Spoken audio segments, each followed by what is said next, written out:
try that again. There we go.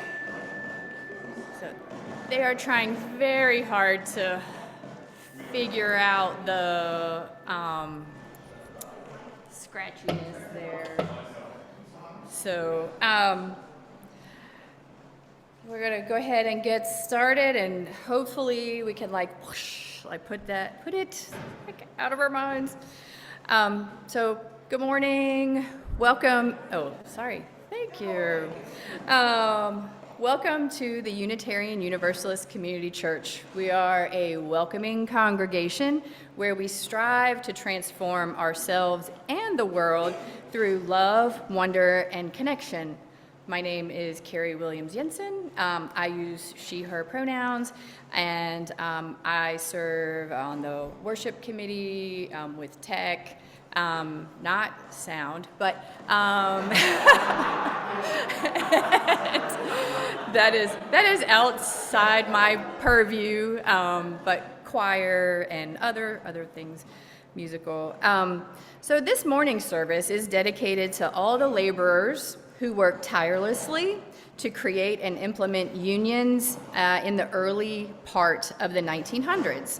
Today, we will sing some songs and hear their stories behind those songs.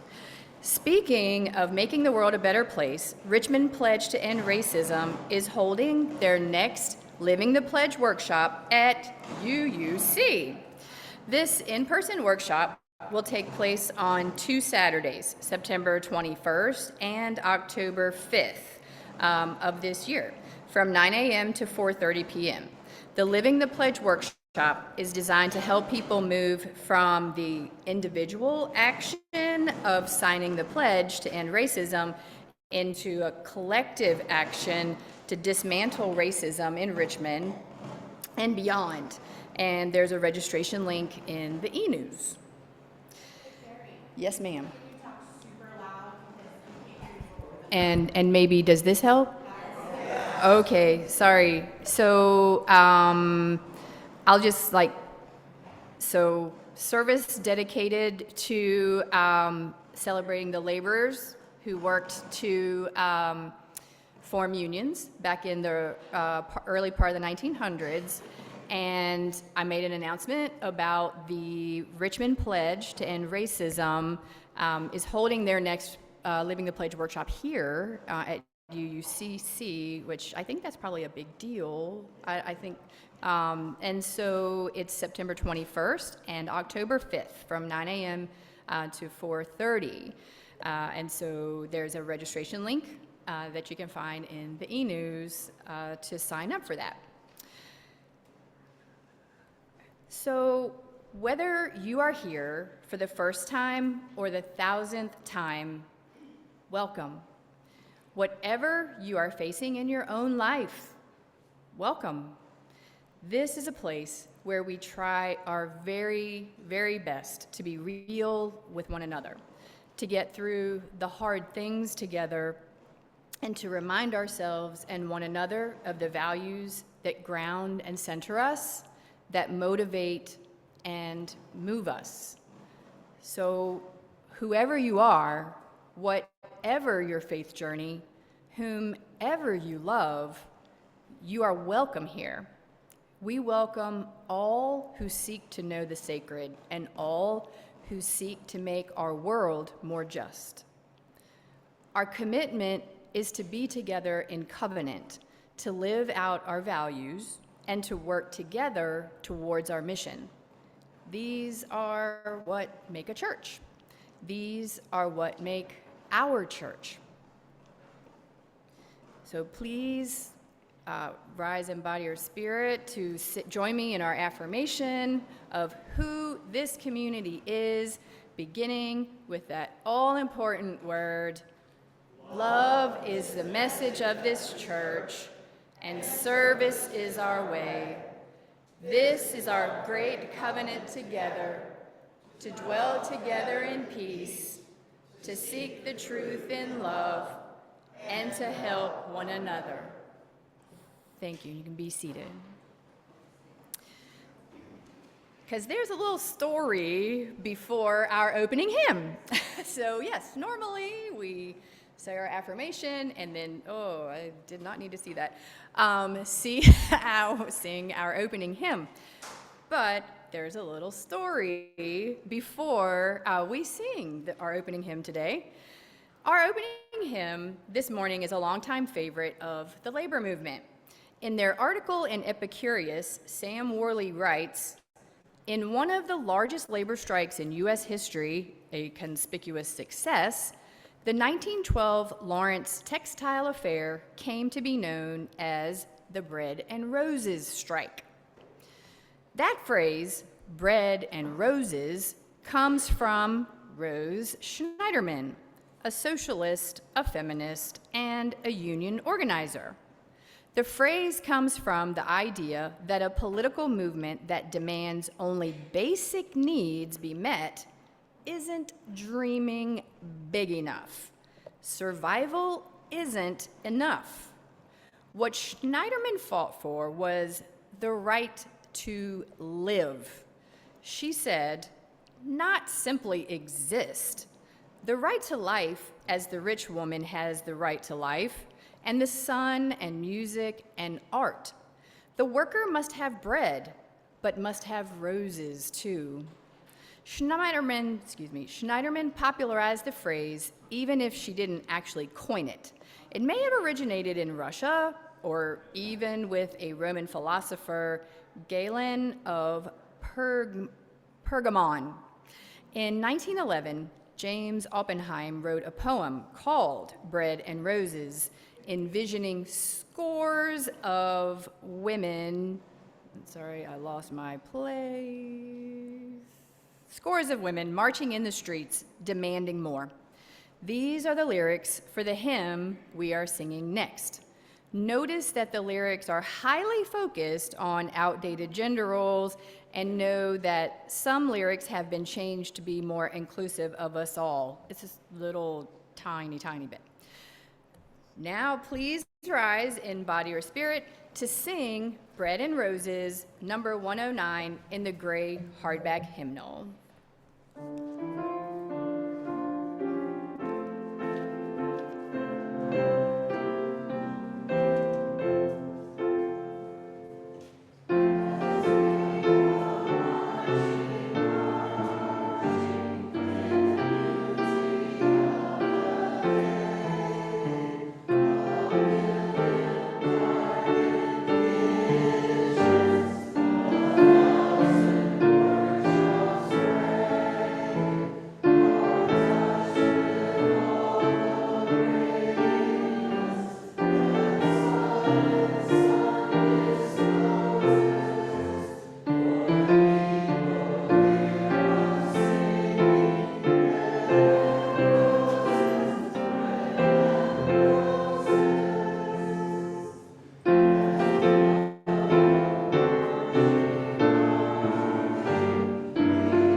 Good morning. Can you hear me through the speakers? Okay, great. I'm Reverend Sarah, and I use she, her pronouns. I'll share these chalice lighting words by Catherine Esty. As Carrie, are you willing to light our chalice? Thank you. Little flame, light the tender kindling of our souls.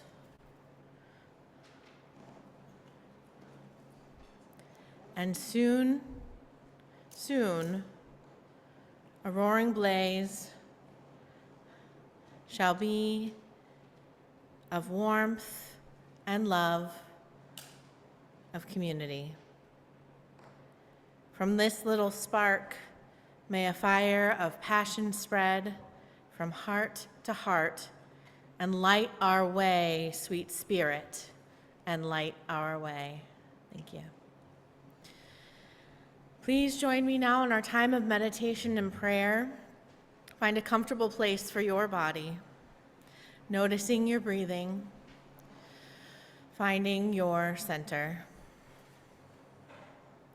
Take this time now to just be and allow stillness to settle in.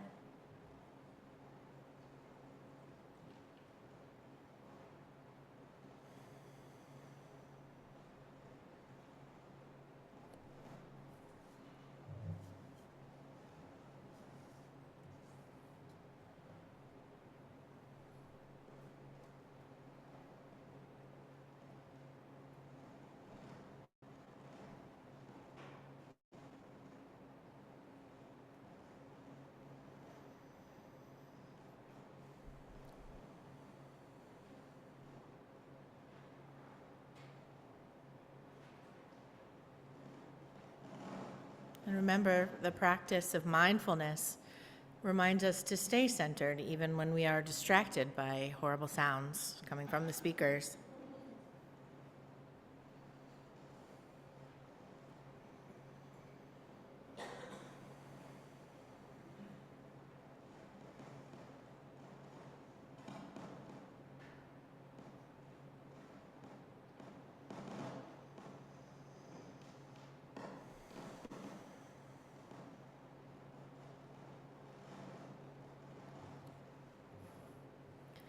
Amen. Today we hold in the light Carrie Fox and family as they come through some struggles. We also hold Susan and Jean. So as we come together every Sunday from our own separate lives in our own separate homes, we bring with us a variety of joys and sorrows, fears and hopes. We take time in our service now to honor those big feelings. We hold them all together. We share this time as a contemplative time, each of us given an opportunity to share within the community what lifts us up and what weighs us down. So today we'll light candles of joy and share what lifts us up, and we will place stones to hold our sorrows and fears to ease the weight from our spirits. In a moment, I will invite folks to come forward. But if you need someone to light a candle for you, say you're online, you can say, light a candle, place a stone for a name. If you're in the space and would like someone to light a candle for you, you may raise your hand and Carrie will light a candle for you now. Diane.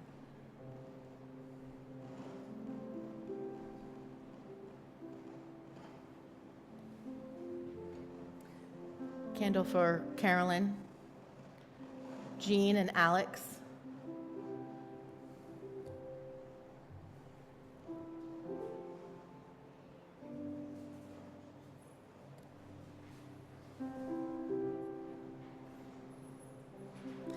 And now if you'd like someone to place a stone for you, please raise your hand.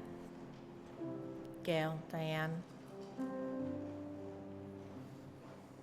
We have also Joan and Art, Jill, and Al.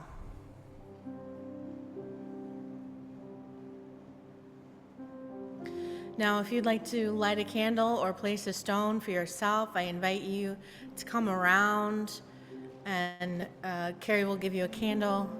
If you come to the stones, you can then join the line for candles, and vice versa.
You got it, Kendall.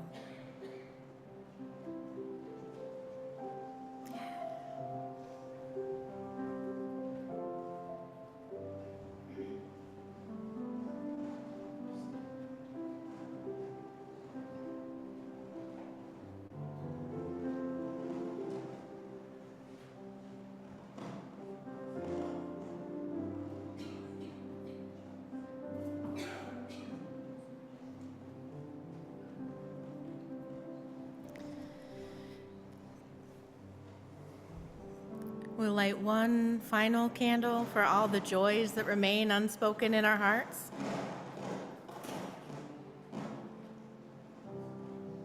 And one final stone for all the sorrows that weigh us down.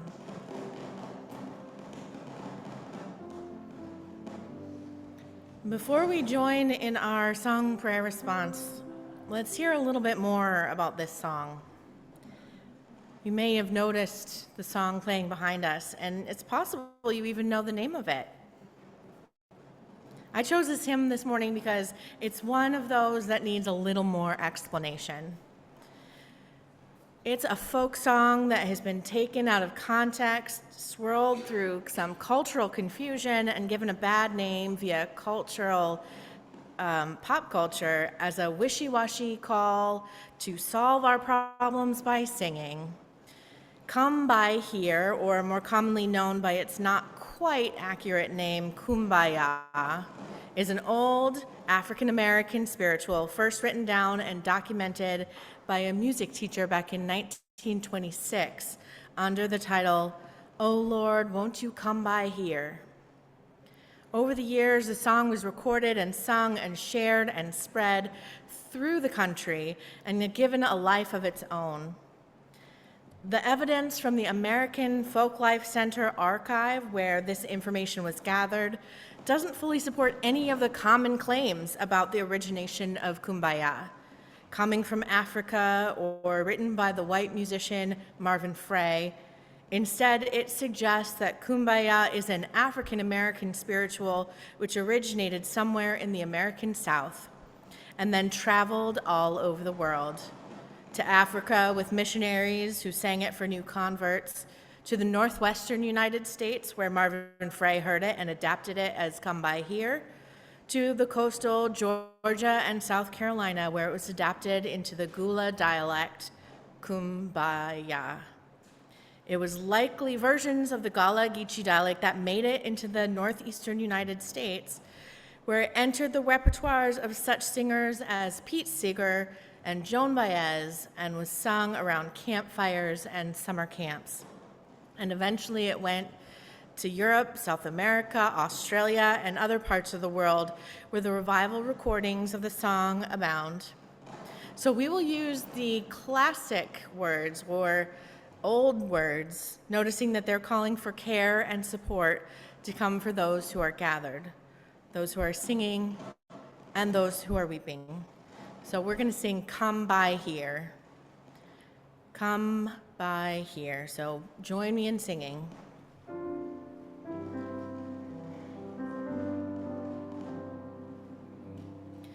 Come by here, my Lord.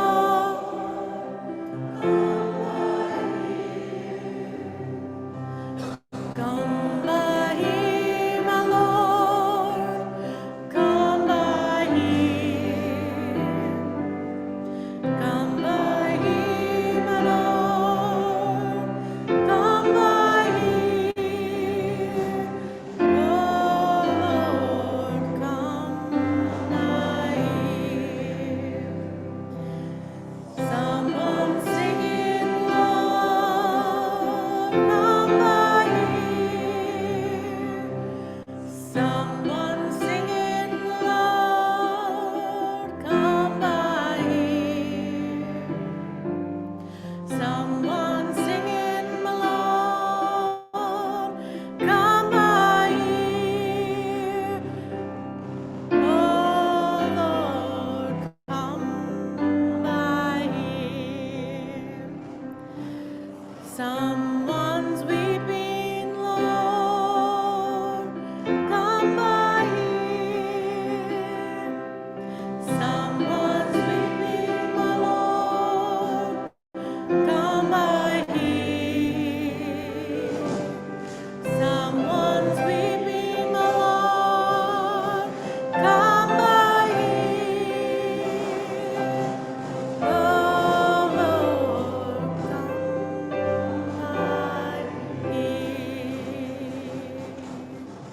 Please note, if it is too uncomfortable for you to remain in the room, you are welcome to leave. No one will be offended.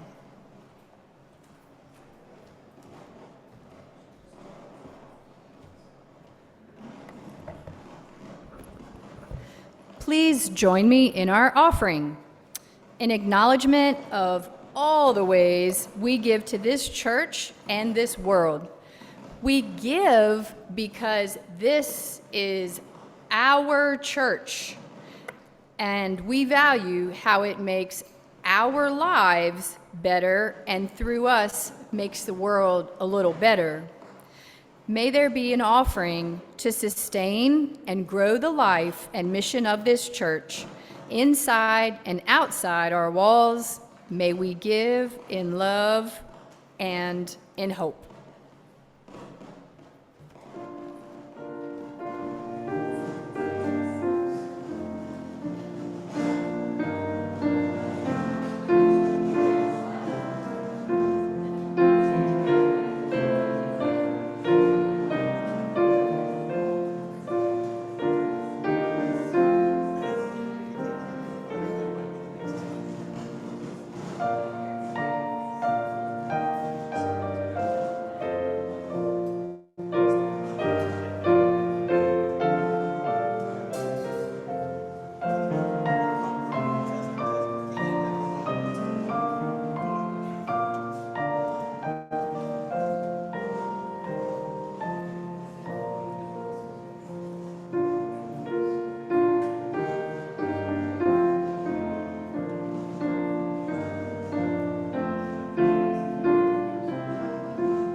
Thank you for your offering and all the ways you give to our life and ministry with your time, talent, treasure, and trust.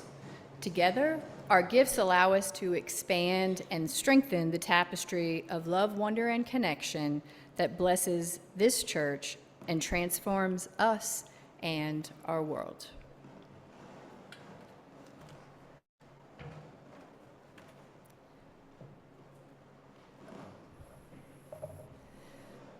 This reading comes from Reverend Sarah Scotchko.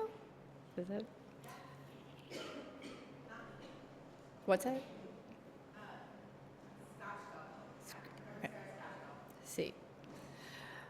But first, a quote from Annie Dillard. How we spend our days is, of course, how we spend our lives, by Annie Dillard. I was waiting for my chalupa in the drive-thru when I saw a sign on the back door. Danger! Never open this door after dark. Always look before you open this door. Your life could depend on it! Exclamation point, exclamation point. One of my first jobs was at Wendy's, and I remember having to watch the video about what to do in an armed robbery situation. We were taught where the escape latch was on the inside of the walk-in freezer. This inadvertently made armed robbery seem like the more attractive career path. Certainly, it seemed more profitable, but had all things been equal, I'd still rather be on the outside of the freezer than in it. Nobody should die at their job, but it seemed especially crummy to be risking my life for, at that time, $6.35 an hour. It was tiring and hectic work, and it came with duties I would have never imagined before working there. Sometimes giant tropical spiders would jump out of the crates of potatoes. Once, it was a scorpion. Whose job was it to catch the scorpion? I worked with a married couple who had immigrated from Iraq and who had 3 small children at home. In their old country, she had been a doctor and he had been an engineer. I still think of them whenever I hear the argument that if unskilled workers want to get paid more, they should get an education and find a better job. The back door at the Taco Bell reminded me once again that there is no such thing as an unskilled laborer, and everyone who works behind a cash register or flat top or fryer deserves to be paid well for the work they do. The hours and days of a human life have value beyond measure.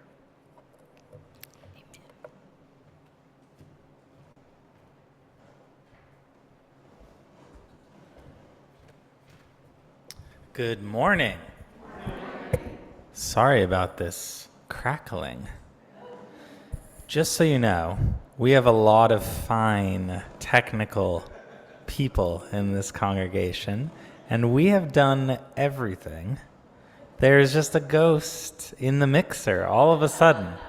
And, intermittent problems are the most annoying problems. You bring your car to the mechanic and suddenly it works perfectly, that kind of thing. So mark my words, this will not be happening next week. We're going to put everyone together. We're going to make sure water communion goes so well. Also, if you imagine it as a really variable sort of rainstorm, it's a little easier to manage. Just a tin roof kind of thing. Anyways, we're going to do some singing, which should drown it out. We're going to sing a great union song, Solidarity Forever. and I've got a little background info here. The composer Ralph Chaplin began writing it in 1913 while he was working as a journalist covering the Paint Creek Cabin Creek strike of 1912 in Kanawha County, West Virginia. Having been inspired by the resolve and high spirits of the striking miners and their families who had endured the violent strike and had been living for a year in tents. He completed the song in January of 1915 in Chicago. There's about 1 million verses. We're going to sing 2 of them. 3 choruses, 2 verses. So it starts with the chorus, and you'll recognize the tune, I promise.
Thanks for sticking with me if you can.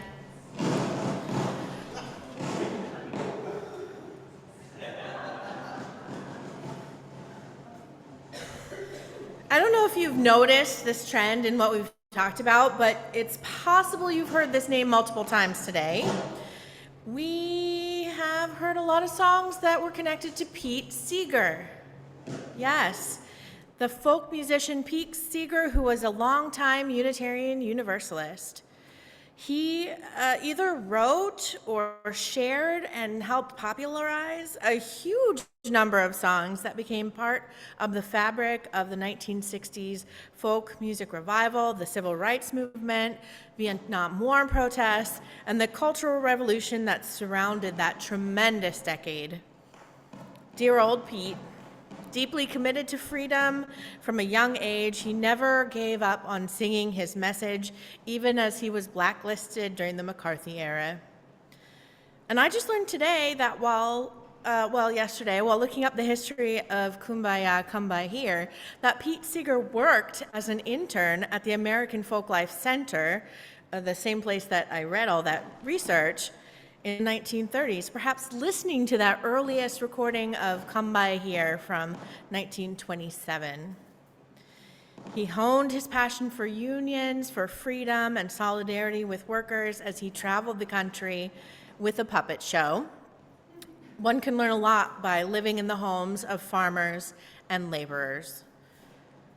So what can we learn in the homes of our neighbors who are struggling? The only way we can understand what's needed in our country and the lives of those around us is to reach out to folks who aren't like us. Things are so desperately divided in our country and throughout the world. Propaganda from multiple sources is trying to shape the narrative of our elections. Folks are desperate for stability and a break in the extremes and the cost of things. Childcare for one of my children costs the same as a second mortgage payment. And I see another parent picking up his 5 children from that same daycare every day. I shudder to think what it costs their family to have 3 kids in full-time daycare and 2 in before and after care. I can't even imagine what it takes to feed them with the cost of groceries being what it is. Hunger has become such a devastating issue that food banks are feeding exponential numbers of families every week than they were 4 years ago. Wages are up some, but they barely came up to the rate of inflation, so in many ways the value of the dollar is less than it was last year, while the cost of everything is drastically increasing.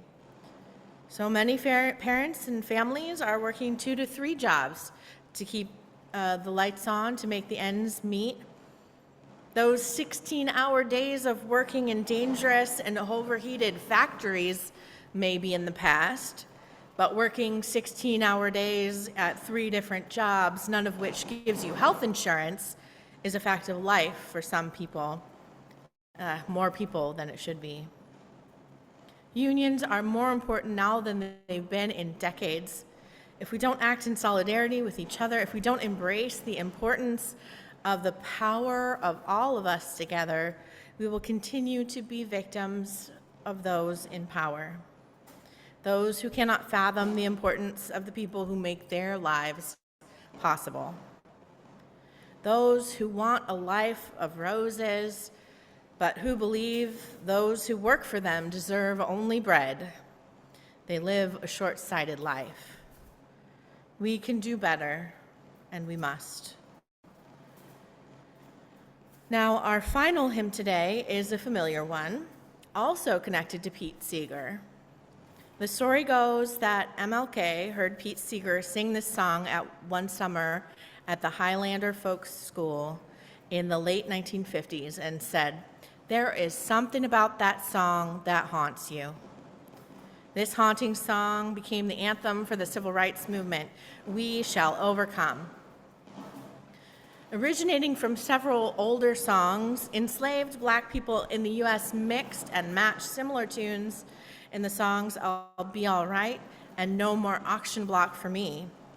And after 1900, it seems the lyrics of another gospel song, "I'll Overcome Someday," by the Methodist minister and composer Reverend Dr. Charles Tindley, were added to the musical mix, though the music for that one was very different.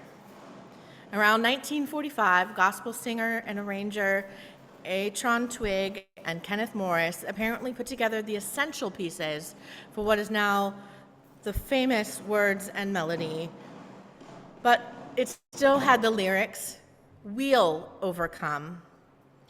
It first appeared as a protest song during the 1945-1946 labor strike against American tobacco in Charleston, South Carolina. African-American women strikers seeking a pay raise of 30 cents an hour, they sang as they picketed. "I Will Overcome" was a favorite song of Lucille Simmons, one of the strikers, and so she gave the song a powerful twist of solidarity when she started singing "We Will Overcome" as they sang together.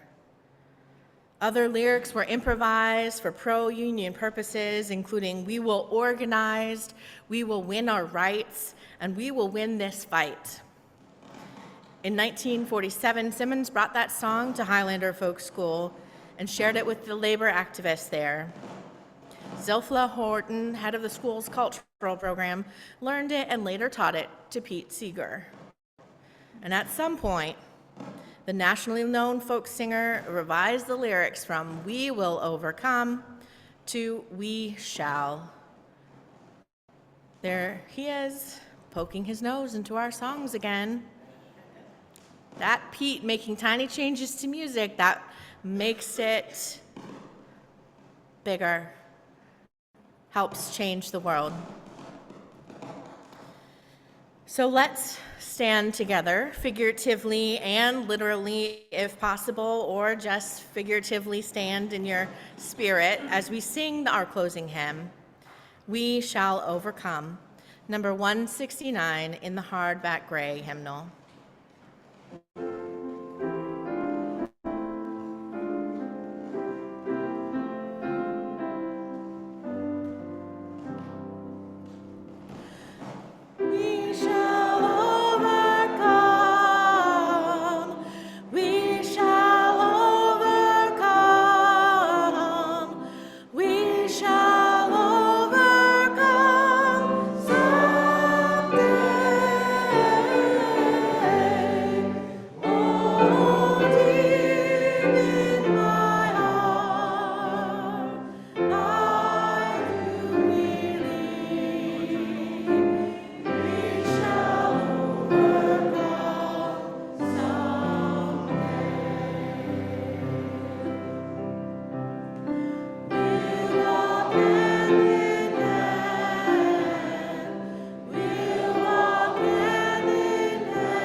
Invite you to reach out to those around you, holding hands if you are comfortable with that. If not, find another way to be connected. When you go, know that you are part of this greater whole and that each member makes us stronger. When you go, go in peace. Salam and shalom. Leave this place knowing that you are good and knowing that you are loved. Blessed be. Take your light and your dark and your love from this place and share them with the world. Stay safe until we meet again. Amen. Thank you, everyone. Enjoy coffee hour and conversation and have a great week. Have a great week, everyone. Woo! We did it.